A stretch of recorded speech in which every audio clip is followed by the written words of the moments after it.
अस्सलाम वालेकुम। मैं हूं माया खान और मैं हूं शाहजेब अहमद और आप हमारे साथ बराह रास्त 92 पे सवेरे पाकिस्तान में इस दुआ के साथ कि खैर आफियत के साथ आज का दिन भी गुजरे। कल की अगर बात करें और सुबह से पहले अगर हम जिक्र करते चलें साथ साथ, तो कल आर्मी चीफ ने शहदा को, उनकी फैमिलीज को, उनके लवाहिकीन को अवार्ड्स की सेरेमनी कल हुई और बेहद जो है वो इस बात पर जो है साथ साथ दुआओं के ये बात का जिक्र किया गया कि अगर हमारी पाक अफवाज ना हो तो हम चैन और सुकून से अपने घरों में नहीं सो सकते। फैमिलीज को देखा जिन्होंने की माओं के जिनके लख्ते जिगर शहादत जाम शहादत उन्होंने हासिल की, किसी का सुहाग जो है वो शहीद हुआ तो किसी का भाई शहीद हुआ।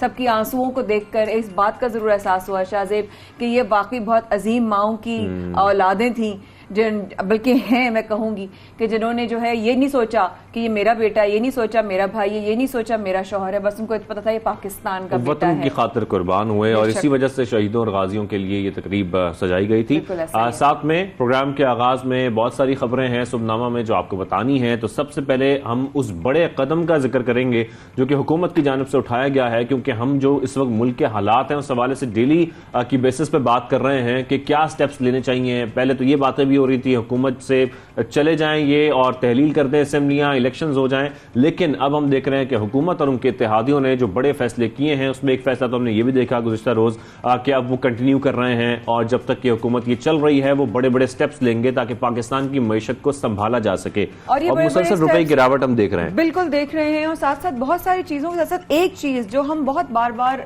इसको सवाल को भी लेकर आ रहे थे कि एज अ पाकिस्तानी शहरी हमारी क्या जिम्मेदारी है। आज के प्रोग्राम में हम जरूर इस पर बात करेंगे और साथ साथ ये कि क्या ये शॉर्ट टर्म पेन और लॉन्ग टर्म गेन है या शॉर्ट टर्म गेन और लॉन्ग टर्म पेन है।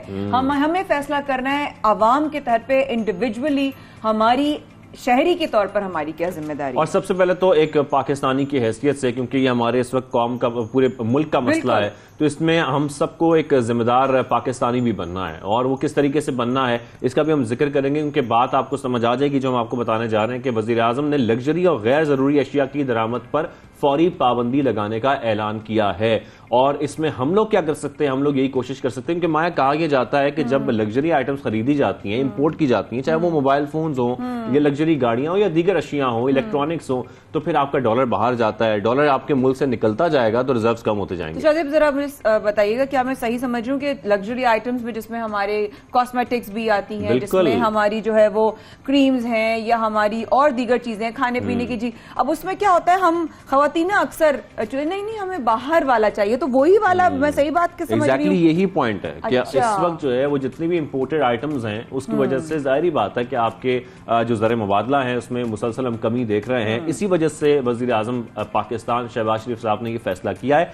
पाबंदी वाली अशिया में जैसा कि माया ने आपको बताया कॉस्मेटिक्स हैं, मोबाइल फोन्स हैं, लग्जरी गाड़ियां हैं और दीगर जो जरूरी अशिया हैं वो तमाम चीजें शामिल हैं। क्योंकि लेकिन हम साथ में ये भी देख रहे हैं कि जो दरामदाद हैं बरामदाद हैं इसमें जब बड़ा फर्क आता है तो ये प्रॉब्लम आती है। यही वजीर आजम पाकिस्तान भी कह रहे हैं। गैर जरूरी और लग्जरी अशिया की दरामद पर इस वक्त जो है वो फौरी पाबंदी का ऐलान किया गया है, जिससे हम देख रहे हैं कि इससे पहले मुसलसल हमारे जो इस वक्त ज़र मुबादला हैं उसमें मुसलसल कमी हो रही थी, तो इसको मईशत को बेहतर करने के लिए बड़ा स्टेप लिया गया है और उम्मीद करते हैं कि इससे कुछ फर्क पड़े, हमारी मईशत कुछ संभले और पाकिस्तान कुछ संभले। तो बेसिकली अगर मैं सही समझी हूँ, मेरा टेक अवे इस खबर से ये होना चाहिए कि एज अ पाकिस्तानी जब मैं कोई चीज खरीदने जाऊं शाहजेब, तो मुझे कहना ये पूछना चाहिए कि ये क्या मेड इन पाकिस्तान है या ये जो है इम्पोर्टेड है।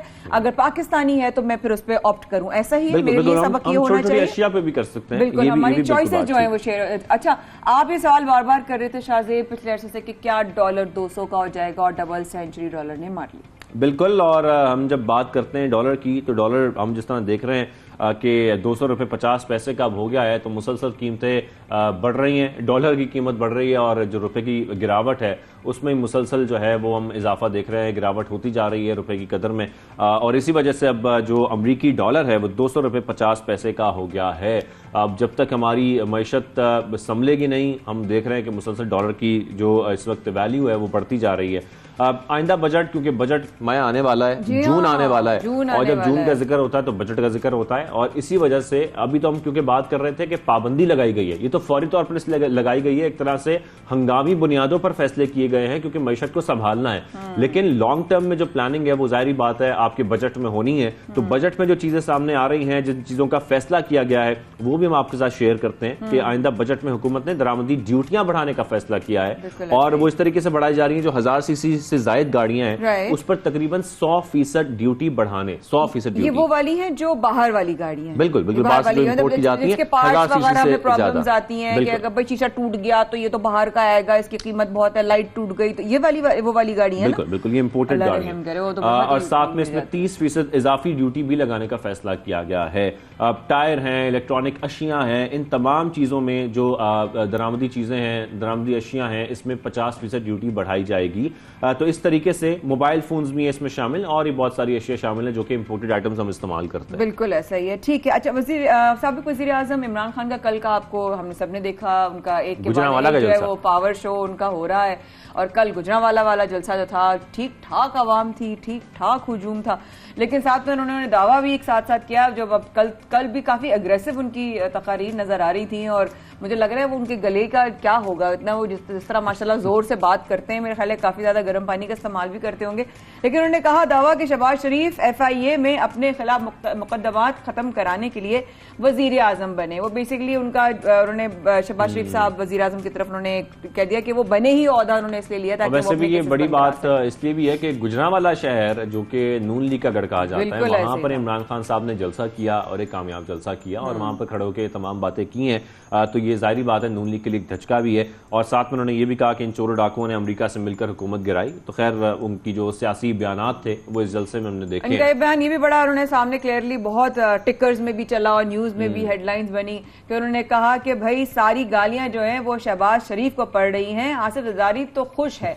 तो ये बात जो है वो उन्होंने अपनी तकरीर में कही, और लोगों को उन्होंने न्यूज चैनल्स ने बहरहाल जो कल आपने हमारे वजीर खारजा को भी देखा होगा कि वो बड़ी आम मुलाकातें कर रहे हैं। जनाब मैं देख रही हूँ, और जिस तरीके से वो अमेरिका से भी मिले हैं, बिल्कुल ऐसा ही है। बिल्कुल न्यूयॉर्क में वजीर खारजा बिलावल भुट्टो की अहम मुलाकातों के बारे में बिल्कुल एंटनी ब्लिंकन से पाक अमेरिका ताल्लुकात और बाहमी दिलचस्पी के अमूर पर भी गुफ्तगू हुई है। बिलावल साहब जो हैं वो पाकिस्तान और अमेरिका के तिजारती ताल्लुकात बेहतर बनाने के लिए भी जो है वो काम कर रहे हैं, और यही उन्होंने गुफ्तगू भी की है उनके साथ। साथ में उनका तुर्क हम मनसब से भी मुलाकात हुई है, यानी कि टर्की के वजीर खारजा से भी उनकी मुलाकात हुई है, तुर्की के साथ काम करने के ख्वाह हैं। ये बिलावल भुट्टो साहब की जानिब से कहा गया है जो कि वजीर खारजा हैं इस वक्त। और साथ में आपको ये भी बताएं कि इस वक्त मुल्क में जो पोलियो के खात्मे के लिए कोशिशें की जा रही हैं, उसके लिए इस वक्त वज़ीर आज़म शहबाज शरीफ साहब ने बच्चों को पोलियो के कतरे पिलाकर इंसदाद पोलियो मुहिम का बाकायदा तौर पर आगाज भी कर दिया है। बिल्कुल ऐसा ही है। वज़ीर आला सिंध, वफाकी वज़रा, वज़ीर आज़म आज़ाद कश्मीर और आलमी इदारों के नुमाइंदे जो हैं वो शरीक हुए, और वज़ीर आज़म का कहना था पोलियो के खात्मे के लिए सबको मिलकर काम करने की जरूरत है। बिल्कुल इसी तरह जिस तरह हमने अब जो है इम्पोर्टेड चीज़ों के खिलाफ, ताकि डॉलर हमारे पाकिस्तान से बाहर ना जाए, हमें मिलकर जो है इस पर सब, न सिर्फ हुकूमत के इस पर नहीं रिस्पॉन्सिबिलिटी, हम सब पर इंडिविजुअल रिस्पॉन्सिबिलिटी आती है। प्रोग्राम को आगे बढ़ाते हैं और प्रोग्राम का बाकायदा आगाज करते हैं पहले सेगमेंट से। बिल्कुल ऐसा ही है। पहले सेगमेंट से शाजिब ने कहा मईशत के ऊपर हमने आपसे आज शेयर किया, तो हम पहला सेगमेंट क्यों ना मईशत के हवाले से करते हैं। हुकूमत ने मुश्किल फैसले शुरू कर दिए हैं, जिस तरह जून की तरफ हमारे कदम बढ़ रहे हैं, यूं हमारे घबराहट से दिल जो है वो दिल धड़कनें तेज हो रही हैं।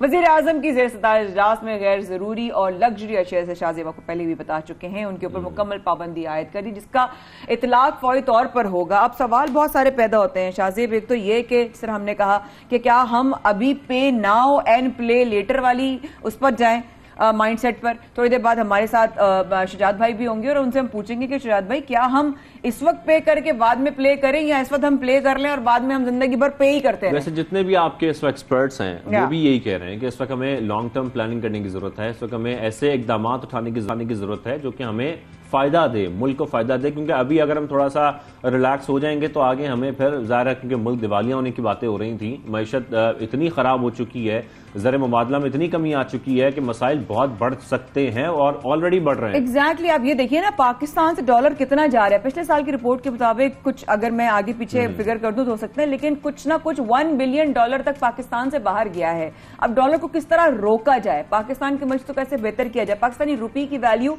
किस तरह बेहतर हो सकती है, ये और बहुत सारे सवालात हमारे साथ मौजूद है हमारे माशिया डॉक्टर शराद मुबारक साहब। अस्सलाम वालेकुम शराद भाई, कैसे हैं आप, खैरियत से हैं? Welcome to the show. जी वालेकुम, अल्लाह का शुक्र है, thank you so much. Shahzad भाई, क्या ये जितने भी फैसले हो रहे हैं, पहला बड़ा एक सवाल मैं करूंगी, लेकिन आम आदमी के जहन से अगर ये सवाल उठता है कि भाई ये सारी बहुत ज्यादा नंबर्स की बात हो रही है, टैक्सेस की बात हो रही है, क्योंकि मैं खुद शाहजेब से बहुत सारे सवाल करी, शाहजेब इसका मतलब यही होगा क्या, इसका मतलब यही होगा, तो एक आम आदमी को समझने के लिए इस माइशत को क्या सहारा मिलेगा इन तमाम फैसलों से? जी शहजाद भाई।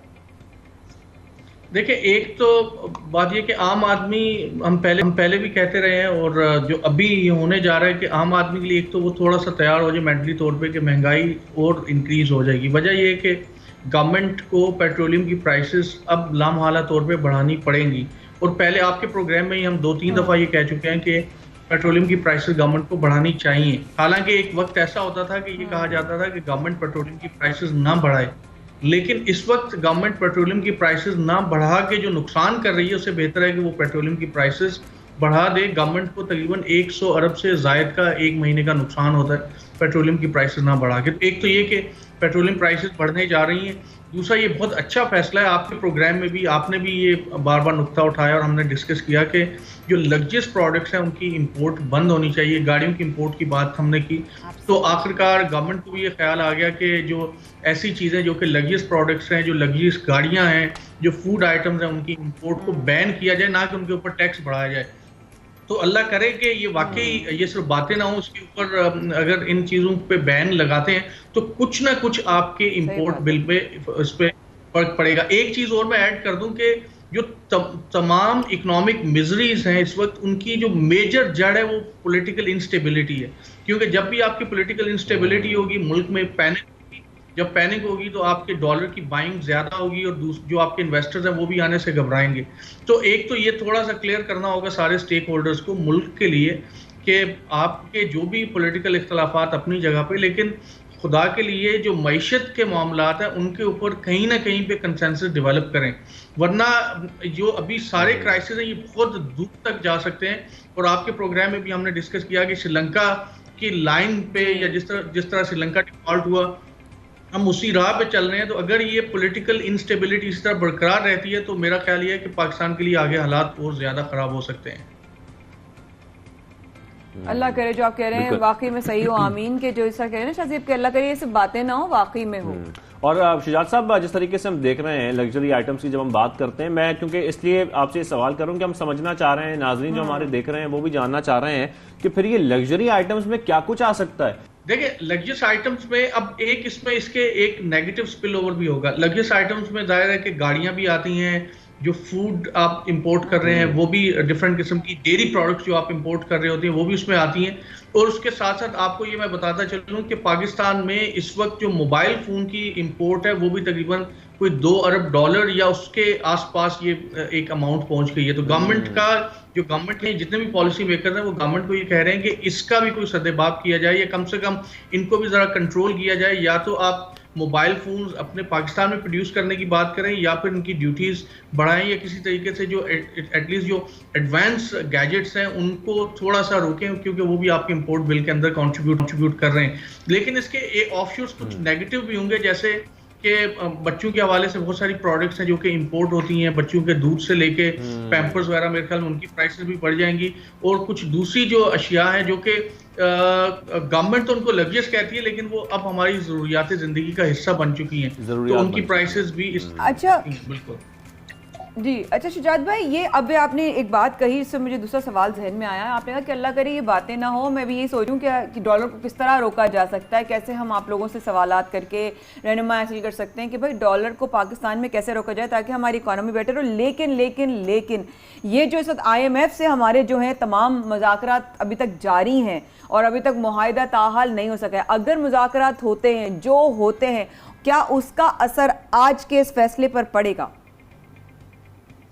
जी बिल्कुल, असल में IMF के साथ अगर पाकिस्तान के मुज़ाकरात सक्सेसफुल हो जाते हैं तो ये डॉलर काफ़ी हद तक जो हमारा रुपए का गिरना है ये रुक जाएगा। इस वक्त मुल्क में बेयकीनी की सूरत हाल है जिसकी वजह से आपके रुपए की वैल्यू गिर रही है। पाकिस्तान के रुपए की कदर इतनी कम नहीं है जिस तरह से ये रोल डाउन होकर नीचे आ रहा है, लेकिन क्योंकि ये एक इंस्टेबिलिटी थी, गैर यकीनी सूरत हाल थी जिसकी वजह से रुपए की वैल्यू गिरना शुरू हो गई। अगर IMF के साथ हमारे मुज़ाकरात कामयाब हो जाते हैं और उससे आगे हम थोड़ा सा बढ़ते हैं और वो हमें कोई $1 बिलियन की एक इंस्टॉलमेंट हमें दे देते हैं, तो मैं ये समझता हूँ कि 200 पर पाकिस्तान का रुपया यहाँ पे रुक जाएगा और फिर हमें जो दूसरे दोस्त ममालिक हैं वो भी तैयार हो जाएंगे हमें फाइनेंस करने के लिए या जो भी लोन वगैरह वो देने के लिए। डॉक्टर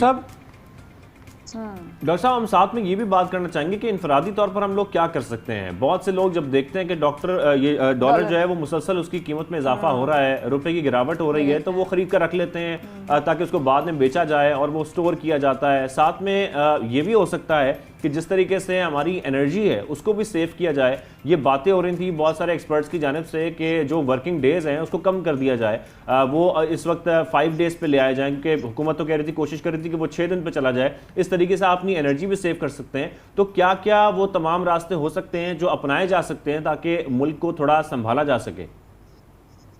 अच्छा, सबसे पहली बात तो ये कि मुझे और आपको और हमारे देखने वालों को इंपोर्टेड आइटम कम से कम इस्तेमाल करें। हम जहां पे भी जाते हैं हम देखते हैं कि अगर ये चीज इंपोर्ट हुई है तो आप उसको मत खरीदें, खुदा के लिए। मतलब उसका अल्टरनेट देखें कि पाकिस्तान में उस तरह की जो पाकिस्तानी प्रोडक्ट है, जो पाकिस्तान में वही चीज प्रोड्यूस हो रही है, उसको आप परचेज करें। हमारे यहाँ जो एक ये रवैया बना हुआ है कि ये तो बड़ी इंपोर्टेड प्रोडक्ट है, और इंपोर्ट का मतलब है द नेम ऑफ क्वालिटी या symbol of quality and pride and brand. तो इसको थोड़ा सा चेंज करना होगा, हमें मेड इन पाकिस्तान के ऊपर प्राइड लें। और मेरा ख्याल है जब तक ये आदत हम नहीं डालेंगे हमारे इंपोर्ट बिल इसी तरह से बढ़ता रहेगा। एक जी, दूसरी बात ये कि मुल्क में पैनिक भी आता है, इंस्टेबिलिटी भी आती है, लेकिन पाकिस्तान की इकोनॉमी का साइज, पाकिस्तान की जो ज्योग्राफिकल लोकेशन, पाकिस्तान का इंटरनेशनल पॉलिटिक्स में, इंटरनेशनल इकोनॉमी में कंट्रीब्यूशन और रोल इतना बड़ा है कि इंशाल्लाह ये मुल्क डिफॉल्ट नहीं होगा। हमें बहुत सारे मुल्क और बहुत सारे इंस्टीट्यूशंस हाथ रख के बचा सकते हैं, तो इसलिए इतना भी पैनिक करने की जरूरत नहीं है कि पाकिस्तान लुट गया, तबाह हो गया। वाकई हम बड़ी नाजुक दिवालिया हो गया है, लेकिन इतना भी नहीं है कि हम पैनिक करके डॉलर खरीदना शुरू कर दें, जो रुपए पड़े हुए उनको डॉलर्स में कन्वर्ट कर लें। तो ये जो पैनिक का बिहेवियर है ये भी हमारे उस रुपए की गिरावट को और ज्यादा एग्रीवेट करता है। तो हमें थोड़ा सा, हमारे जो पाकिस्तानी है उनको भी चाहिए कि अगर आपके पास रुपए हैं तो आप अपने पास रखें, उसको डॉलर में कन्वर्ट नहीं करें। ये स्टेबिलिटी इंशाल्लाह जैसे पॉलिटिकल हालात बेहतर होंगे तो मैशत भी स्टेबल होगी। डॉक्टर साहब, इस वक्त हुकूमत को बहुत ज़रूरत है बड़े और ऐसे इकदाम उठाने की कि जिससे मैशत को संभाला जा सके। बजट आने वाला है, आपका क्या सजेशन है? किस किस्म की आइटम्स पर ड्यूटी बढ़ाई जा सकती है? कौन कौन सी ऐसी अशियाँ हैं जिस पर ड्यूटी बढ़ाकर हुकूमत जो है वो बेहतरी ला सकती है मैशत में? मैं चाहूँगा कि आपके जो सजेशंस हैं वो भी आप हमारे साथ शेयर करें। देखिए, एक सबसे पहली बात यह कि गवर्नमेंट को अब किसी भी तरीके से इंश्योर करना है कि जो आपके डायरेक्ट टैक्सेस हैं उसको बढ़ाया जाए। पाकिस्तान दुनिया के उन चंद ममालिक में से हैं जहां पे इनडायरेक्ट टैक्सेस ज्यादा हैं और डायरेक्ट टैक्सेस कम है। यानी कि वो लोग जिनके जो अपनी इनकम पे जिनको टैक्स देना चाहिए वो टैक्स नहीं देते। मैं शायद आपके प्रोग्राम में भी पहले कह चुका हूँ कि जैसे लॉयर्स हैं, बहुत सारे आपके डॉक्टर्स हैं, मुल्क के बहुत मारूफ डॉक्टर्स, मारूफ लॉयर्स और भी बहुत सारे सर्विस प्रोवाइडर्स हैं जो कि टैक्स नहीं देते। तो फर्स्ट ऑफ ऑल कुछ ऐसे इकदाम किए जाएं कि इनको टैक्स नेट में लेके आए, चाहे थोड़ी टैक्स इनके ऊपर इम्पोज हो। एक बात। दूसरी ये कि आप गवर्नमेंट को जो आपकी एसेंशियल प्रोडक्ट्स हैं उसकी एक लिस्ट बना लें, उनको छोड़ के बाकी जितनी भी प्रोडक्ट्स हैं उनके ऊपर आप टैक्सेस की एक सर्टेन शरह पे उसको इंक्रीज करें। यहाँ पे मैं ये भी अर्ज करता चलूँ कि हमारे कंजम्पशन पैटर्न्स इस हद तक बिगड़ गए हैं कि जो ऑयल का यूसेज है, जो कि हम सब बुरा भला भी कहते हैं कि मैंने वेट गेन कर लिया, मैंने इसको अब लूज कैसे करूं, लेकिन उसके साथ आप ये देखें कि पाकिस्तान दुनिया के ऑयल कंज्यूम करने वाले टॉप 4 कंट्रीज में शामिल है। तो अगर हम एक तरफ तो हम स्लिम एंड स्मार्ट भी होना चाहते हैं, दूसरी तरफ जो डीप फ्राइड चटपटे खाने भी खाना चाहते हैं, तो दोनों चीजें एक साथ नहीं हो सकती। और ये चटपटे खानों का असर आपके मुल्क की मईशत में पड़ता है, तो इसकी भी कंजम्पशन, मैं तो समझता हूँ उसके ऊपर भी टैक्स लगाना चाहिए। बिल्कुल सही कह रहे हैं सद भाई, thank you so much. What an I opening session today and I really hope जिस तरह हमने पहले भी कोशिश की है माशियत के हवाले से कि उसको बेटर कर सकें, ये segment we will put on our social medias as well, ताकि हम लोगों को मजीद ज़्यादा से ज़्यादा जो है अवेयरनेस मिल सके। थैंक यू शुजात भाई for your time. Have a blessed one. इस छोटे से वक्फे के बाद शाहजेब और माया हाजिर होते हैं। और याद रखिएगा शुजात भाई वाली बात कि हमें अपने प्रोडक्ट्स की तरफ, अपनी चीज़ों की तरफ पहले जो है कदम उठाना चाहिए। Made in Pakistan, made in Pakistan.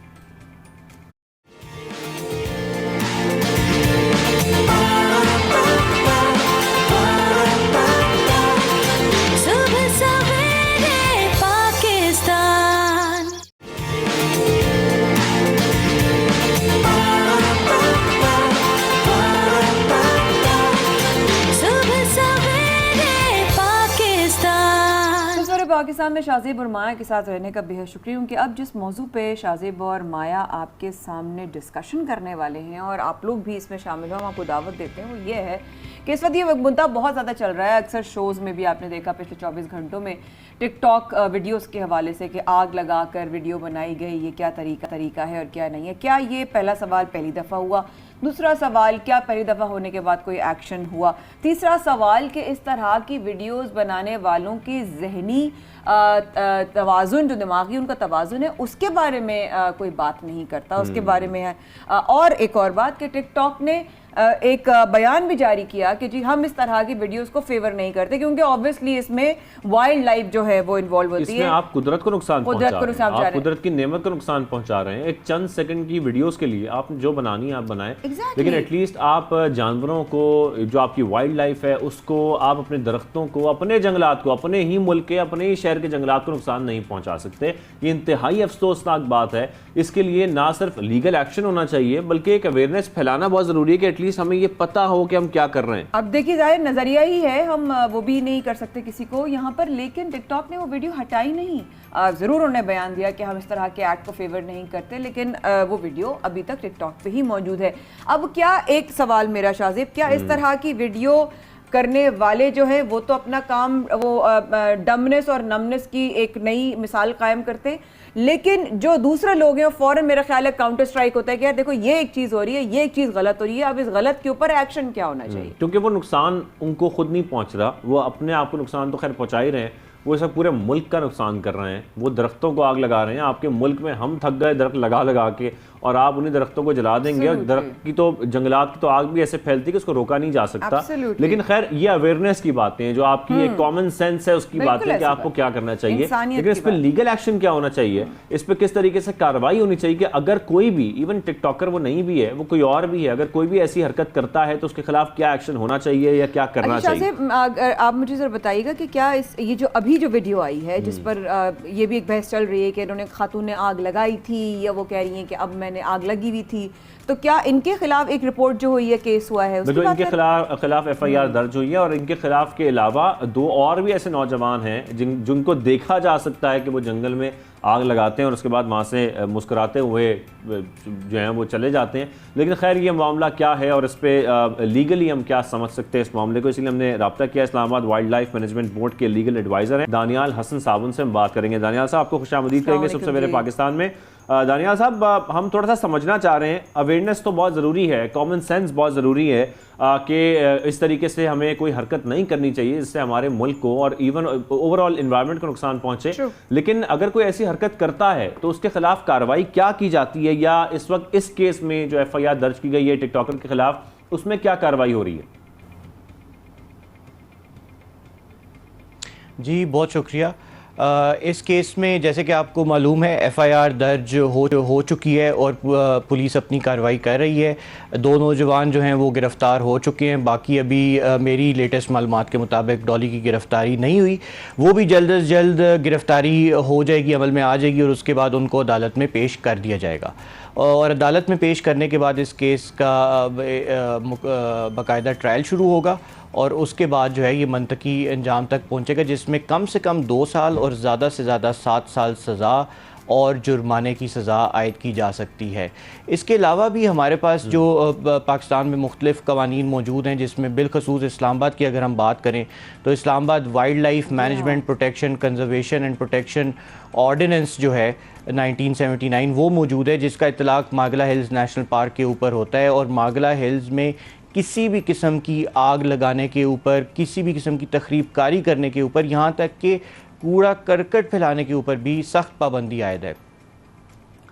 Daniyal साहब, आप ऑर्डिनेंस का जिक्र भी कर रहे हैं, इसमें जो कानूनी पहलू है वही बता रहे हैं, सजा कितनी हो सकती है वही बता रहे हैं, लेकिन हमारे साथ ये जरूर शेयर कीजिएगा क्योंकि अफसोस के साथ क्या ये सजाएं मिलती हैं? अभी तक कितने लोगों के खिलाफ ये सजाएं जो है उनका ऐलान किया गया है, उनको सजाएं दी गई हैं कि जंगलात को उन्होंने नुकसान पहुंचाया है या कूड़ा फेंका है या फिर वहां पर आग लगाई है?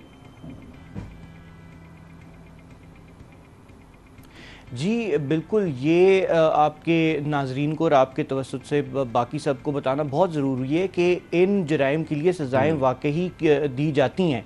ख़ास तौर पे अगर हम जो है वो जंगलात में दरख्तों की कटाई का, गैर कानूनी कटाई का मामला देखा जाए तो इस पे तो आए दिन गिरफ्तारियाँ हो के मुकदमे चल के सख्त सज़ाएँ होती हैं और जुर्माने भी आयद होते हैं। और अभी हाल ही में ईद से पहले इस्लामाबाद में मागला हिल्स नेशनल पार्क में भी जो गैर कानूनी शिकार करने की कोशिश कर रहे थे कुछ लोग, उनको गिरफ्तार करके पुलिस के हवाले किया गया और उनको फिर जेल भेज दिया गया था क्योंकि वो हिरन का गैर कानूनी शिकार करने की कोशिश कर रहे थे मागला हिल्स नेशनल पार्क में। बिल्कुल सही। अच्छा दयाल साहब, जिस तरह सजा की बात हो रही है और मेरा ख्याल है इस बात पे हम भी कहीं ना कहीं किसी हद तक इत्तफाक करते हैं कि शायद सजा का होना या उसकी इम्प्लीमेंटेशन के ऊपर जो है वो उसको नॉन सीरियस एटीट्यूड की वजह से इस तरह के अटेम्प्ट्स होते हैं।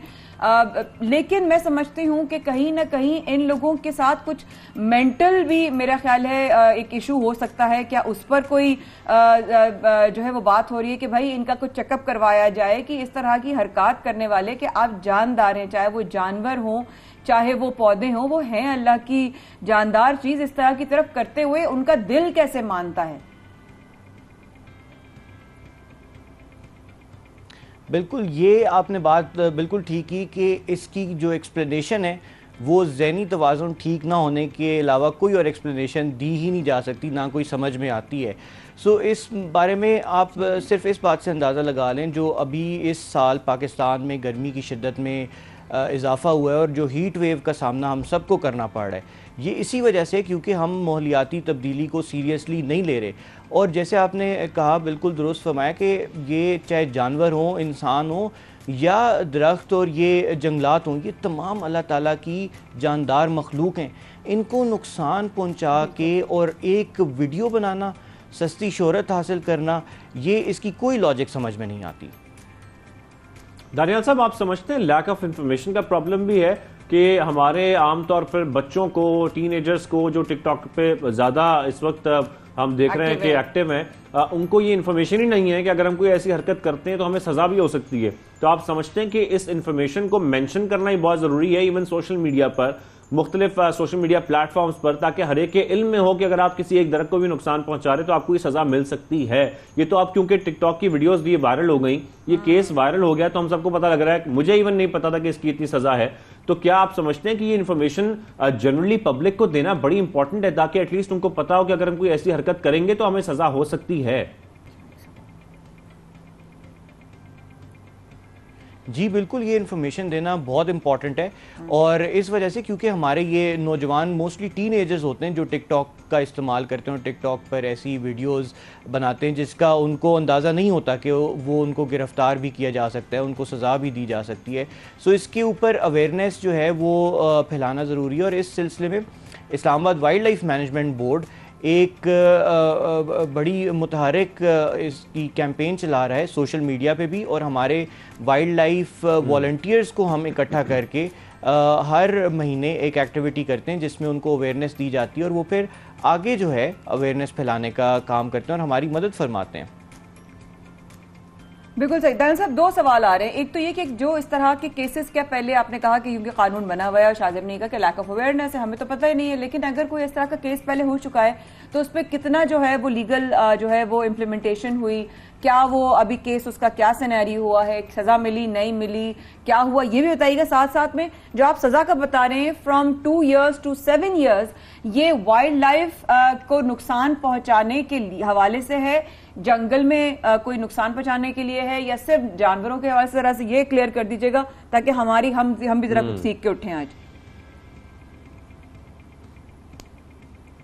जी बिल्कुल, जो 2 साल से लेकर 7 साल तक की सज़ा है, ये सेक्शन 435 पाकिस्तान पीनल कोड के तहत किसी भी जंगल को या ज़रई जो आपकी ज़मीन है उसको नुकसान पहुंचाने की, जिसकी कम से कम मालियत जो है वो 100 रुपये होगी। 100 रुपये या उससे ज़्यादा की अगर आप किसी भी जंगलात को या एग्रीकल्चर प्रोड्यूस को नुकसान पहुंचाएंगे तो उसके ऊपर ये आपको सज़ा दी जा सकती है। और इसके अलावा जो बाकी जराइम हैं, जो वाइल्ड लाइफ को नुकसान पहुंचाना, गैर कानूनी तौर पे जानवरों के शिकार करने की कोशिश करना, इसके ऊपर भी सज़ाएँ मौजूद हैं, उनका इतलाक़ होता है। और जो ज़्यादा से ज़्यादा सज़ा दी गई है उसमें जंगलात की गैर कानूनी कटाई के ऊपर कई साल कैद और लाखों रुपए जुर्माने की सज़ा दी गई है, जिसको हम आम ज़ुबान में टिम्बर माफिया कहते हैं। उन टिम्बर माफिया के खिलाफ इतना सख्त एक्शन होने के बाद ही जो है वो पूरे पाकिस्तान में जंगलात की कटाई का अमल जो है वो उसमें मैं इसीलिए आपने अच्छा पॉइंट रेज किया। मैं यही आपसे जानना चाह रहा था कि हम अक्सर ये खबरें सुनते हैं दानियाल साहब के जंगलात में आग लग गई, जंगलात में आग लग गई। अभी तो खैर टिकटॉकर्स का मामला है, लेकिन इसके अलावा अगर हम बात करें तो आप समझते हैं कि कुछ लोग भी ऐसे हैं जो डेलिब्रेटली आग लगाई जाती है, चाहे वो टिकटॉकर्स हों या कोई और हो, और इस तरीके से फिर ज़ाहिर है वो जंगल की आग बढ़ जाती है। जी बिल्कुल। आज से अगर आप थोड़ा माजी में चले जाएं तो ये एक कॉमन प्रैक्टिस थी कि जंगलात में दरख्त काट कर उनको गैर कानूनी तौर पर ले जाना और फिर वहाँ पर आग लगाकर ये तासुर देना कि ये आग से सारे जंगलात जल गए हैं। बट अभी अब जो है वो इस्लामाबाद में जो Islamabad wild life management board है, ज़िलाई इंतज़ामिया और CDA के इदारे हैं, ये इतने मुतहर्रिक हो चुके हैं कि मागला हिल्स नेशनल पार्क के अंदर गैर कानूनी कटाई करना बिल्कुल ही नामुमकिन तस्वुर किया जा सकता है। और अब जो आग यहाँ पे पिछले साल लगी थी मागला हिल्स में, वो एक्सट्रीम ड्राई वेदर की वजह से कुदरती तौर पर वो आग लगी, जिसके ऊपर जो है वो काबू भी पाया जा सका। और इस साल खुशकिस्मती से जो नेचुरल वजूहात की वजह से आग नहीं लगी, लेकिन ये इस तरह के वाक़यात जो हैं वो होते हैं और उसके ऊपर भी जो है हमें काबू पाने के लिए काफ़ी मेहनत करनी पड़ती है। काफ़ी जो हमारे वाइल्ड लाइफ गार्ड्स हैं, कैपिटल डेवलपमेंट अथॉरिटी का अमला है और ज़िलाई इंतज़ामिया के लोग हैं, उनको जाकर फिज़िकली जाकर इस आग को जंगल में जाकर बुझाना पड़ता है। बिल्कुल ठीक, थैंक यू, बहुत शुक्रिया। Legal adviser Daniyal Hasan, wild life management board हमारे साथ मौजूद थे। आपके वक्त का बेहद शुक्रिया। उम्मीद करते हैं कि आज की इस अवेयरनेस सेशन के बाद लोग इस तरह से वाइल्ड लाइफ को नुकसान ना पहुंचाएं और थोड़ा अक्ल और शऊर से भी काम करें, क्योंकि इसमें मुल्क का भी आप नुकसान कर रहे हैं और गुनाह भी आपको मिल रहा है। अब आगे हम बढ़ेंगे। अगर मैं एक नंबर आप लोगों से शेयर करूं और आपकी नजर करूं तो वो है 99217477। ये क्या नंबर है? इस पर कौन कॉल कर सकता है, कौन इस पर शिकायत कर सकता है? शाजिब साहब बताएं। अच्छा, मैं ये नंबर जो है, ये नंबर बड़ा जरूरी है और ये नंबर उन तमाम वालिदैन के लिए है जो कि समझते हैं कि उनके प्राइवेट स्कूल्स में बच्चों को फोर्स किया जाता है एडमिशन के वक्त कि आप लोग स्कूल से ही यूनिफॉर्म्स खरीदें, स्कूल से ही किताबें खरीदें, स्कूल से ही आपने स्टेशनरी खरीदनी है, स्कूल से ही आपने कॉपियां खरीदनी है, स्कूल से ही आपने बैग खरीदना है। तो ये खास तौर पर इस वक्त स्पेशली काम हो रहा है उन तमाम वालिदैन के लिए जो कि शिकायतें पहले करते रहे हैं। निजी स्कूल्स की जो मनमानियां होती हैं कि भाई आपने तमाम चीजें स्कूल से खरीदनी है, कहीं और से नहीं खरीदनी, क्योंकि ज़ाहिर है फिर उसमें ये बहुत सारी खबरें ऐसी भी सामने आती हैं कि उससे प्रॉफिट जो गेनिंग है वो किया जा रहा होता है। एक दूसरा नजरिया, आई एम सॉरी, हो सकता है मुझसे बहुत सारे लोग डिसएग्री करें, लेकिन वही वाली बात है ना कि उनका भी अपना काम है, हो सकता है वो फैसिलिटेट बच्चों को ऐसे कर रहे हो, लेकिन देखिए नजरिया है, हम तो दोनों तरफ की बात करेंगे। लेकिन हाँ, इस वक्त खबर जो है वो ये है कि जनाब निजी स्कूल की जो मनमानियां थी वो इस हवाले से, जिसमें वालिदैन के बकौल कि भाई ये मनमानियां करते हैं, महंगा होता है, अफोर्ड नहीं कर सकते हैं, वालिदैन कोर्स की किताबें, यूनिफॉर्म और स्टेशनरी स्कूल से ही खरीदने के पाबंद। असल प्रॉब्लम एक और भी है ना कि हमारे एजुकेशन सिस्टम ऐसा है कि हर जो है ना वालिदैन की कोशिश होती है कि हमारे बच्चों को निजी स्कूलों में पढ़ाया जाए, वो पब्लिक स्कूल्स में नहीं भेजते। उसकी वजह एक क्वालिटी ऑफ एजुकेशन भी है, तो वो चाहते हैं कि उनके बच्चे निजी स्कूलों में पढ़ें, लेकिन जब वो वहां पढ़ने जाते हैं तो फिर वहां की मनमानियां और वहां की फीस के साथ साथ जो है वो अपनी मर्जी से जब उनका दिल करता है वो हर चीज बढ़ा देते हैं, तो इसलिए फिर ये प्रॉब्लम जो है वो ज्यादा सामने आती है। खैर, सुबह के तमाम निजी स्कूलों में ये मुरासला भिजवा दिया गया है और स्कूल्स को हिदायत भी की गई है कि सालाना इम्तिहानात के नताइज के साथ या दाखिले के वक्त तमाम निजी तालीमी इदारे जो हैं वो बच्चों की ये जो कॉपियां या जितनी भी फहरिस्त है यूनिफॉर्म वगैरह की वो उनको फराहम कर दें, ताकि जो पेरेंट्स हैं वो ये तमाम चीजें एडमिशन से पहले ही जहां से भी उन्होंने खरीदनी है वो खरीद लें। लेकिन खैर ये पूरा मामला हमने समझना है, और क्या अगर कोई स्कूल ऐसा नहीं करता तो वालिदैन शिकायत भी कर सकते हैं, नहीं कर सकते, ये बड़ा इंपॉर्टेंट है। ये वो चीज है जिसके लिए मैंने आपको टेलीफोन नंबर बताया था कि आप अगर शिकायत करना चाहते हैं तो माया प्लीज वो टेलीफोन नंबर आप दोहरा दें, फिर हम बात करते हैं। 99217477 पर वालिदैन कॉल करके शिकायत कर सकते हैं। नंबर हमारी स्क्रीन पर चल रहा है। Central chairman all private schools management association Sindh हमारे साथ मौजूद हैं, तारिक शाह साहब मौजूद हैं। अस्सलाम वालेकुम तारिक शाह साहब, बहुत शुक्रिया प्रोग्राम में शामिल होने के लिए। ये नंबर तो मिल गया, लेकिन इससे पहले कि कुछ सवालात और भी हैं। लेकिन पहला सवाल, क्या आप लोगों को इस फैसले पर तहफ्फुज़ात हैं?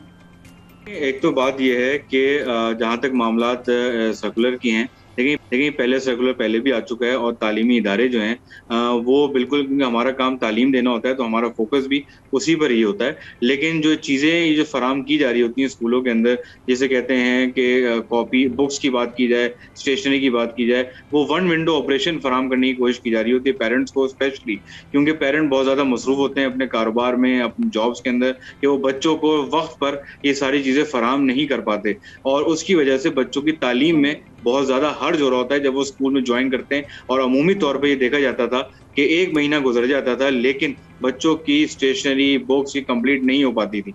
इस वजह से जो है वो तालीमी इदारों के अंदर वन विंडो ऑपरेशन के तहत स्कूल से ही सारी चीजें फराहम की जाती थी। अब अगर पेरेंट इसको और अभी भी पाबंद नहीं किया जाएगा, पेरेंट्स को स्टेशनरी फराम की जाएगी, बुक्स फराम की जाएंगी, लेकिन फिर भी उनको ऑप्शन दिया जाएगा कि वो कहीं से भी जाकर ये चीज़ें खरीद कर अपने टाइमली बच्चों को जमा कर साथ लेकर स्कूल भेजें। क्योंकि हमें तो कोई मसला भी नहीं है कहीं से खरीद लें, क्योंकि या स्कूल से खरीदें या बाहर से खरीदें, खरीदना तो पेरेंट को ही है, तो वो कहीं से भी खरीदें, लेकिन बच्चों का तालीमी नहीं हो। पेरेंट्स को असल एतराज तो ये होता है, जो एक बड़ी कॉमन बात है कि जब 20 रुपए की कॉपी 200 रुपए 250 रुपए की दी जाएगी तो फिर उनको एतराज तो होगा। तो इस पर थोड़ा सा सोचना चाहिए स्कूल्स को, प्राइवेट स्कूल्स को, कि वन विंडो अगर इस किस्म का सिस्टम कायम कर भी रहे हैं तो ये सोचा जाए पेरेंट्स के बारे में कि वो उनको जो प्राइसेस आप लोग दे रहे हैं क्या वो प्राइसेस अफोर्डेबल हैं, या इवन वो प्राइसेस ठीक हैं कि एक कॉपी जो कि खाली कॉपी है जिसमें बच्चों ने लिखना है तो क्या उस कॉपी की प्राइस इतनी ज्यादा होनी चाहिए, नहीं होनी चाहिए। लेकिन इस फैसले पर आप लोग पहले से ही कुछ अमल भी कर रहे हैं? फैसले पे तो हम बहुत अरसे से अमल दरामद कर रहे हैं, लेकिन हाँ, पेरेंट्स को प्रेशराइज वहां पर किया जाता है जहां सेशन स्टार्ट हो जाता है और पेरेंट नहीं ले रहे होते, या वो बच्चों को वो चीजें लेकर स्कूल नहीं भेज रहे होते, तो वहां बच्चों को हम प्रेशराइज करते हैं कि भाई आप ये तमाम चीजें जो है स्कूल में मिल रही हैं यहीं से खरीद लें, क्योंकि एक जो हफ्ता गुजर गया 2 हफ्ते गुजर गए उस वक्त हम ये सब चीजें करते हैं। लेकिन अभी भी मैं गवर्नमेंट ऑफ सिंध से ये कहूंगा कि देखें ये तमाम चीजें जो हैं वो आउटसाइड वेंडर्स की हैं। अगर चीजें महंगी होंगी तो इसके अंदर इसमें स्कूल का कोई अमल दखल नहीं है, क्योंकि आपको खुद पता है जिस तरह से महंगाई बढ़ी है, उस महंगाई में पेपर कॉस्ट कहाँ पहुंच चुकी है, तो इस पेपर कॉस्ट की वजह से बुक्स कॉपी ये वैसे ही बहुत महंगी हो चुकी हैं। तो अब अगर बाहर से भी बच्चों को महंगी मिल रही होंगी तो ऑब्वियसली इसमें स्कूल का कहीं से भी कुछ कसूर तो नहीं है। ये बताइए ना तारिक साहब के स्कूल्स के लिए क्या मसला है, अगर वो फेस बोर्ड जो है पर लिख दें अगर, तो क्या ऐसा प्रॉब्लम है? क्योंकि डायरेक्टर से मेंशन करते हैं, एग्जैक्टली मेंशन करते हैं कि डायरेक्टर से मंजूर शुदा फीस स्कूल के नोटिस बोर्ड पर वहां पर है ऑब्वियस, तो फिर प्रॉब्लम क्या आती है? हाँ बिल्कुल, देखिए हम पहले तो डायरेक्टरेट ऑफ प्राइवेट इंस्टीट्यूशन की तरफ से कोई भी ऐसी डॉक्यूमेंट नहीं मिलता था जिसको हम आवेजा कर सकें। एक फाइल होती थी, उसके अंदर प्रॉपर डॉक्यूमेंट्स होते थे, और जो हम डॉक्यूमेंट्स में लिखकर भेजा करते थे उसके सपोर्टिंग डॉक्यूमेंट के साथ कि हमें ये फी अप्रूवल कर दी जाए। ठीक है तारिक शाह साहब, थैंक यू वेरी मच, आपने हमें ज्वाइन किया और इस मामले पर हमसे गुफ्तगू की। छोटी सी ब्रेक लेते हैं, ब्रेक है वापस आते हैं।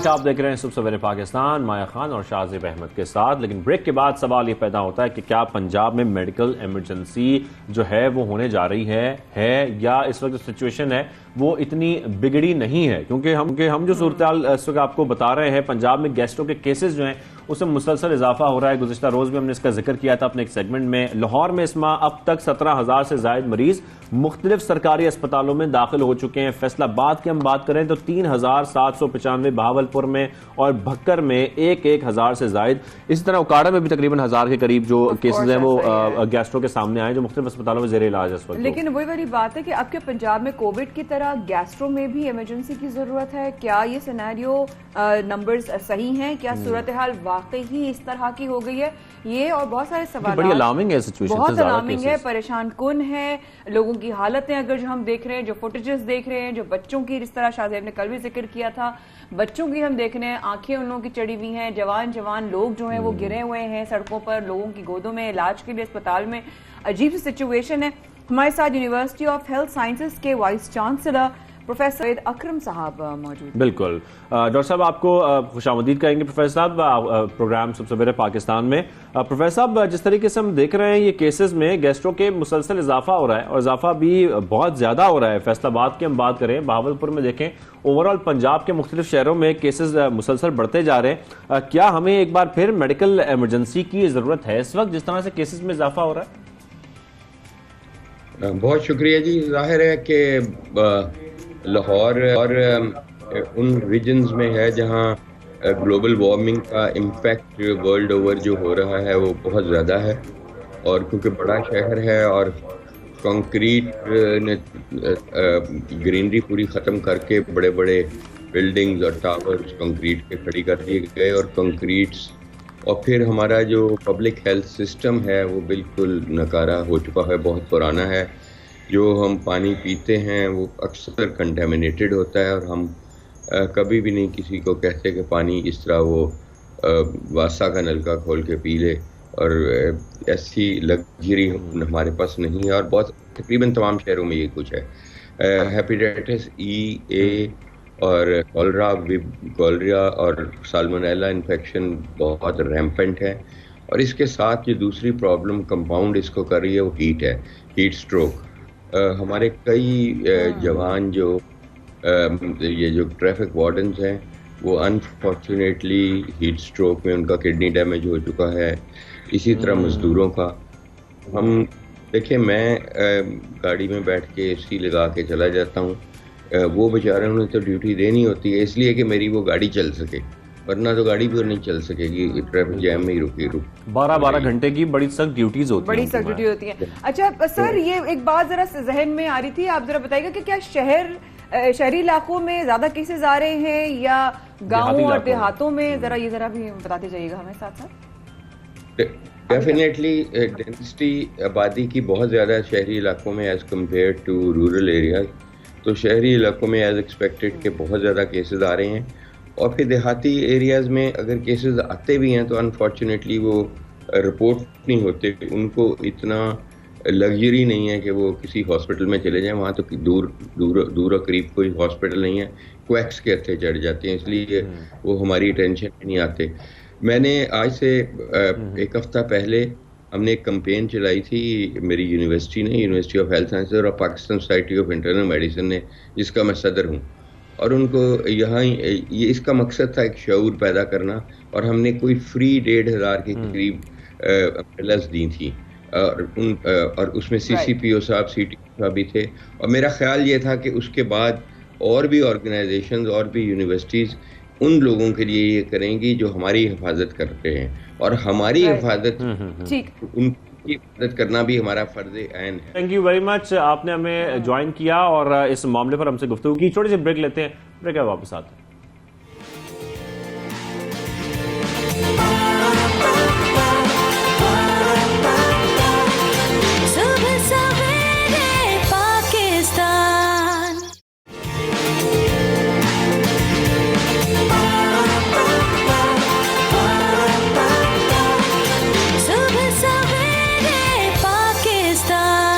फिर हमारे साथ रहने का बहुत शुक्रिया। आप देख रहे हैं सबसे पाकिस्तान, शाहजेब और माया के साथ। और मौसम के बारे में अगर बात करें तो गर्मी जब आती है और नॉर्मली आती है, लेकिन इस दफा गर्मी तो वाकई गुस्सा खा गई। इतनी ज्यादा क्यों आ जाती हाँ, है? मतलब वो लोगों ने जोक्स बनाना शुरू कर दिए। मैंने तो गूगल पे सर्च कर करके गर्मी के जोक्स जो है ना, मीम्स बन रही है ना, मीम्स बन रही है कि I know son you are very hot but please you know take it easy. So वो वाला सिनेरियो है, लेकिन उसके साथ साथ आपको ज़ाहिर है अंदर डिहाइड्रेशन भी होती है, आपने पानी का भी जो है किल्लत हो जाती है। शाहजेपुर में अक्सर मौसमी जूसेस, फ्रूट्स एंड वेजीज के बारे में कल डॉक्टर चावला हमारे साथ थी। लेकिन स्किन का एक बहुत बड़ा किरदार होता है। खुश्क हवा, धूल, मिट्टी, इस सारे में जब आप घर से बाहर निकलते हैं और ऐसी धूप हो, इस किस्म की धूप हो, तो फिर आप अपनी स्किन का ख्याल कैसे रखें, ये बड़ा इंपॉर्टेंट है। तो यही हमें समझना भी है कि जो जिल्द का निखार है, इसमें हुस्न कैसे लाया जा सकता है। ये तो जिल्द का निखार है, इसमें मजीद हुस्न कैसे लाया जा सकता है। तो हमारे साथ हमारे बहुत ही पुराने, हमारे बहुत ही प्यारे साथी भी मौजूद हैं और दुनिया में इनको सब लोग जानते हैं, इनका तारुफ की बिल्कुल मोहताज नहीं है। डर्मेटोलॉजिस्ट डॉक्टर खुर्रम बशीर, कैसे हैं आप? ठीक हैं? आप बताइए? बिल्कुल ठीक ठाक, बिल्कुल जी, बिल्कुल जरा बताएं खुर्रम भाई, ये अपनी जिल्द को बदलते मौसम के असरात से कैसे महफूज रखा जाए, कैसे संभाला जाए, क्या किया जाए? बहुत इंपॉर्टेंट बात। देखिए, एक लोग बड़े हमारे यहाँ परेशान होते हैं, लोग एक पता ये समझते हैं कि कोई ये छिलका लगा हुआ है, कि कोई लिफाफा लगा हुआ है, इस पे ना रगड़ दो, इसको जाके ना तेजाब लगा दो, जी नाइस है जी, ऐसी चीज कर दो। मैं भी बाइक से उतरा हूँ, मेरा हेलमेट हटा के मेरे चेहरे पे ना तेजाब लगा दो, मैं बिल्कुल गुलाबी और सफेद हो जाऊं। अच्छा, सबसे बड़ी बात ये रियलाइज नहीं करते लोग। अच्छा, एक बड़ा, मैं देखिए किसी को हम लोग हिट नहीं करेंगे, मुझे पुराना प्रोग्राम याद आ गया, किसी को हिट नहीं करेंगे। देखिए प्लीज, मगर बड़ी पता है, आप माया भी और शाहजेब आप देखें कि बड़ा एक इशू ये हो गया है कि इतने सारे लोग ना स्किन को इससे खेल रहे हैं। अच्छा, पता है एक्सपेरिमेंट किए चले जा रहे हैं। अच्छा, पता है मुझे हो क्या, मैं क्लिनिक में बैठा होता हूँ, तमाम पूरा दिमाग लगा के एक खातून आती है अपनी बेटी को लेके, आपने शौकिया डॉक्टरी नाम रखा है या आप डॉक्टर हैं? अच्छा, आप आयुर्वेदिक हैं, हकीम हैं, होम्योपैथिक हैं? मैंने कहा जी डॉक्टर, आप डॉक्टर से क्या मुराद? डॉक्टर से मुराद तो एमबीबीएस मस्ट होता है। Obviously। तो कहते हैं नहीं, हम लोग तो टेलीविजन पे, हमारा भी बड़ा किरदार है कि बहुत सारे लोगों के पास गए, कोई फलाने ने कोई कोलंबो से कोई पीएचडी कर लेता है या कोई होम्योपैथिक करके, वो सब डॉक्टर कहला देते हैं। अच्छा, उसके बाद लोग आके फिर बात आपकी एक क्रेडिबिलिटी में ना जरा शेकी, लोग डर जाते हैं क्योंकि स्किन का मामला है। अच्छा, स्किन जो है देखिए, ये बड़ा एक ऑर्गन है, जैसे आपका जिगर है, जैसे आपका मैदा है, जैसे आपका दिल है, ये स्किन सबसे बड़ा ऑर्गन है। अच्छा, इसमें पूरा जो आप खा रहे हैं, जो आप सोच रहे हैं, जो आप कर रहे हैं, जो आप रियलाइज कर रहे हैं, मतलब कोई रियलाइज नहीं कर रहे हैं चीजें, वो सारा इस पे असरअंदाज हो रही है। ठीक है। अच्छा, सिर्फ ये नहीं कि इसको थोड़ा सा हमने कोई उस पर क्रीम लगा दी, रात को मैंने कोई ब्लीच लगा दिया और जी स्किन चमक गई जी। अगर इसको अच्छा खिलाएंगे, इसको पिलाएंगे, इसको पैम्पर करेंगे, पैम्पर से मुराद ये नहीं कि बिल्कुल ही आप धूप में नहीं निकल रहे। अब माँ कहती है जी बच्चा मेरा कुछ बता दें जी, इसको आप लेटर बना दें कि जी ये लंच टाइम में इसको डाइट भी जरूरी है, केयर भी जरूरी है। अच्छी डाइट भी जरूरी है, केयर भी जरूरी है, सन भी जरूरी है, सूरज भी जरूरी है। और हम लोग बड़े लकी हैं कि ना हमारे यहाँ जो है सन अच्छे टाइम पे निकलता है, वरना आप बर्तानिया में या यूरोप में जाते हैं, लोगों की हड्डियां इतनी जल्दी धूप ही नहीं होती दिनों दिनों। और आप यकीन करें कि बहुत यंग एज में लड़कियां लड़के इतनी उनकी स्किन रिंकल्ड हो जाती है, पिगमेंटेशन आ जाती है, फ्रैक्टल्स इतने होते हैं, जरा सा सन एक्सपोजर होता है, उनको स्किन कैंसर के बड़े चांसेस होते हैं। पहली बात ये कि देखिए, एक सिंपल चीजें खाएं। हम लोग समझते हैं कि जी बहुत महंगा खाना खाएंगे ना, एक टाइम पे 15,000 का फैमिली ने बाहर खाना खाया तो वो अच्छा खाना है। बिल्कुल भी अच्छा खाना नहीं है वो, कभी कभी फॉर अ चेंज हो सकता है। अगर आप सिंपल देखिए, जितनी रॉ चीजें खाएं, कच्ची सब्जियां, कच्चे फल, मतलब फल तो कच्चे ही होते हैं, ठीक है। अच्छा, मैं बड़ा हैरान होता, लोग कहते हैं जी, लोगों को मैं कहता हूँ जी आप कच्ची सब्जियां खाएं। कच्ची सब्जियां लोग समझते हैं मैं कह रहा हूँ कच्चा गोश्त खाएं। गोश्त तो आप पका, आप सैलेड बना सकते हैं,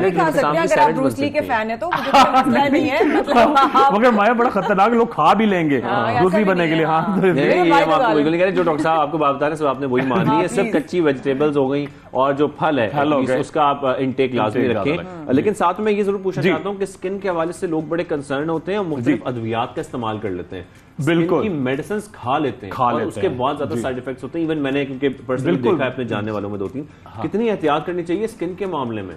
बिल्कुल, देखिए, अच्छा एक तो पड़ा हुआ क्या, हमारे यहाँ जो इंटरनेट का इन्वेजन हुआ है ना, गूगल का, हर कोई गूगल करके ना आप उससे ही कल भी एक लड़की आई, उन्होंने कोई 18,000 की मल्टीविटामिन उन्होंने कहीं से भी मंगाई हुई थी, ठीक है। अच्छा, कोई हाइलुरोनिक एसिड बहुत अच्छी चीज है, उसको घर में मंगा के नेट से खुद पीलिंग कर रहे हैं, तो स्किन आप बर्न करते हैं। कभी भी देखिए विटामिन, एक तो विटामिन आपको कभी मोटा नहीं करती, मगर हम सबको विटामिन जरूर खानी चाहिए, क्योंकि हम कराची में रहते हैं, हम जो भी खा रहे हैं तो रोज अच्छी चीज हमें नहीं मिलती, पता नहीं सब्जियां कैसी हैं, गोश्त कैसा, विटामिन आप जरूर खाएं, उससे आप मोटे नहीं होते, उससे वाइटैलिटी आती है, ठीक है।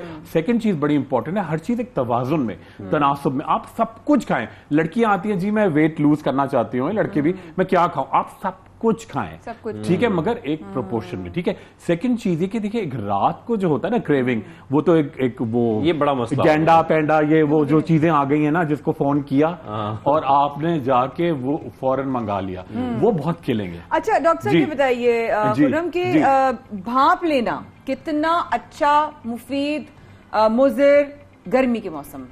बहुत सही है, बिल्कुल ले सकते हैं, बिल्कुल स्टीम लेना चाहिए, मगर एक लिमिट तक, ठीक है। अच्छा, इस तरह मैं आपको चाहूँ, जैसे हमाया कह रही है कि भाप लेना, इसी तरह लड़कियां करती हैं जी, थोड़ा अगर एक आध गैर जरूरी बाल होते हैं तो उसको थ्रेडिंग करती हैं, वैक्सिंग करती हैं, ठीक है। वो क्या करती है, ब्लीच उसमें देती है, ब्लीच किया, उसके बाद वो ब्लीच भी बेजा करती है, समझती है ब्लीच करने से हम गोरे हो जाएंगे, जबकि वो आपकी स्किन को डैमेज कर देता है, ठीक है। बहुत उसके अंदर मर्करी होता है जो बहुत डैमेज करता है। थर्ड चीज बड़ी इंपॉर्टेंट है, एक चीज और मैं थोड़ा सा लोगों को अवेयरनेस के लिए, आप जाएं गूगल पे, जहां तक तालीम ले सकते हैं, लेजर इन एशियन स्किन, एशियाई जिल पे आप लेजर देखें तो उसका बहुत बेजा इस्तेमाल बहुत किलिंग है, उससे बहुत बड़े बड़े हमारे पैचेस आते हैं, पिगमेंटेशन आती है, एजिंग मतलब रिंकल्स आ जाते हैं लड़कियों के बहुत यंग एज में। थर्ड चीज बड़ी इंपॉर्टेंट है, इसको हाइड्रेट रखें, बाहर से भी और अंदर से भी।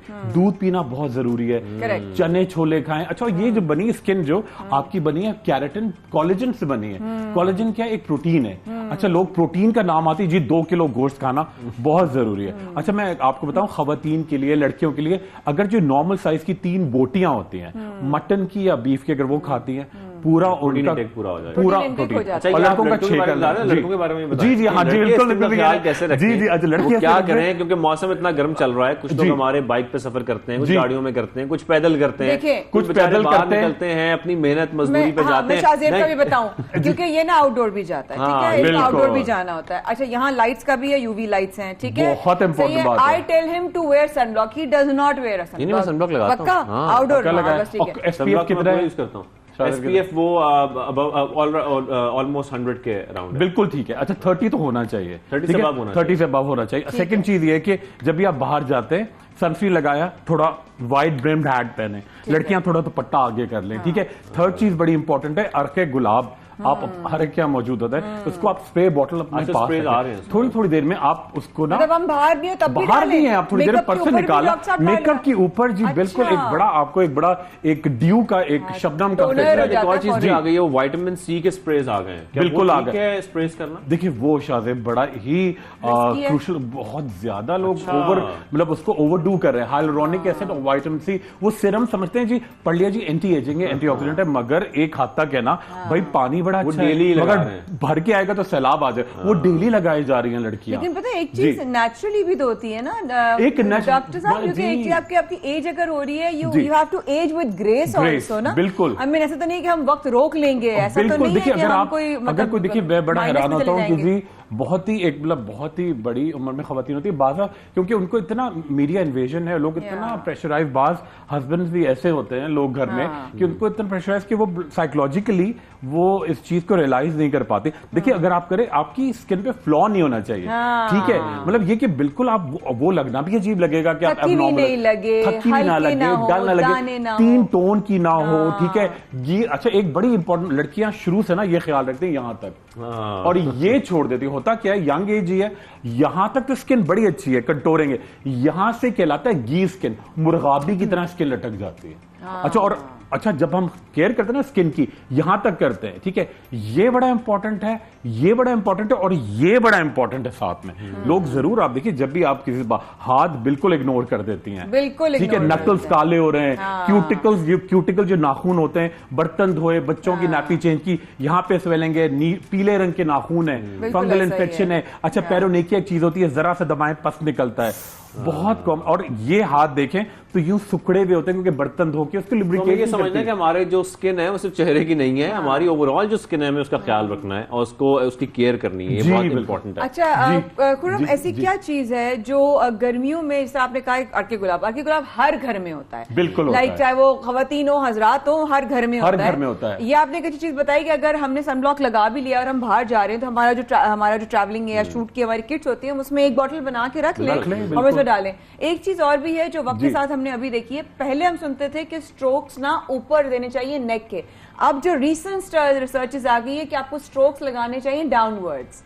बिल्कुल टू एंड फ्रो और डाउनवर्ड्स अपवर्ड मिला के करें, ठीक है। जैसे एक्सरसाइज होती है ना, देखिए पूरी बॉडी, ये फेस एक्सरसाइज होती है, ठीक है। जब आप फेस एक्सरसाइज नहीं करते और एक ही प्रोपोर्शन में करते हैं तो देखिए आपने अक्सर देखा होगा बहुत सारे लड़कियों की, स्पेशली लड़कों की भी मम्मीफाइड स्किन हो जाती है, बिल्कुल एक्सप्रेशन नहीं होते। एक तो ओवरडू कराती हैं, मतलब जी बोटॉक्स हो रहे हैं, यंग एज में फिलर्स हो रहे हैं, वो बहुत खिलेंगे, ठीक है। थ्रेड्स आ गए जी, थ्रेड्स आ जाएंगे, वो अंदर मेल्ट हो जाते हैं, ठीक है। चौथी चीज क्या होता है कि आपके स्ट्रोक्स जो है ना वो बैलेंस नहीं होते हैं, उससे बहुत ड्रूपी स्किन हो जाती है, लटक जाती है। जब आप जितना उसको कुश्ती लड़ते हैं ना, एक तो देखिए बड़ा एक वर्ड है स्किन के लिए, लोग समझते हैं जितना रगड़ेंगे जी, जितना मालिश होगी, जितनी चंपी होगी, जी जितना वो कहते हैं टेंडर लव इनके, जैसे आप 4 महीने के बच्चे को गोद में उठाते हैं उसी तरह आप जिल्द को ना हैंडल किया कर। मगर ये अलग है, ये जो स्किन है हाथों की और पैरों की, ये बिल्कुल डिफरेंट है ना कि चेहरे की स्किन, हाथों की स्किन, आपकी हर बॉडी की बिल्कुल डिफरेंट है। साथ में ये भी जरूर बताइएगा कि आजकल ये कॉन्सेप्ट जो लेजर का है ये बहुत ज्यादा बढ़ गया है हेयर रिमूवल के लिए भी और बहुत सारे मकासद के लिए। बिल्कुल जी। क्या इसके कोई ऐसे साइड इफेक्ट्स हैं? अब तो बकायदा तौर पर ही कहा जाता है जो कि कंपनीज हैं कि भाई इसके कोई इफेक्ट नहीं होता, कोई साइड इफेक्ट नहीं, कोई प्रॉब्लम नहीं है जी। क्या नुकसानात हैं, क्या फवाइद हैं? देखिए शाहज़ेब, एक तो बोटॉक्स है, फिलर्स है, ठीक है, कोलेजन इंजेक्शंस है, व्हाइटनिंग इंजेक्शन है, उसकी भी बात करेंगे, ठीक है। ये सारा उसको एक टॉपिक रखेंगे, उसको क्लेरिफाई करेंगे, ठीक है। हाँ, वो अलग से करेंगे, वो कोई नुकसान नहीं। अच्छा, मगर आप लेजर देखिए हमारे लिए, वो एशियाई जिल्द के लिए, देखिए मैं आपको छोटा सा एक्सप्लेन करूं जल्दी से। 7 टाइप की स्किन होती हैं, जो स्किन वाले आपको बताते हैं 1 2 3 4 5 6 7, ठीक है। पहली वाली होती है, आप देखिए वो नॉर्वे की स्किन है, फिनलैंड की स्किन, बिल्कुल गोरी और बिल्कुल एल्बिनिज्म जैसी गोल्डन बाल, ये ठीक है। उसके नीचे आती है सेकंड टाइप, वो ब्रिटेन की, वो थोड़ा सा गोरे ही होते हैं मगर थोड़ा कम। थर्ड आती है फ्रेंच, ठीक है, थोड़ा सा ब्राउनी टाइप। चौथी आती है, हमारे से स्टार्ट होता है, Spain, Greece, Turkey, Iran, Pakistan, ठीक है, शुमाली पाकिस्तान, नॉर्दर्न इंडिया, ठीक है।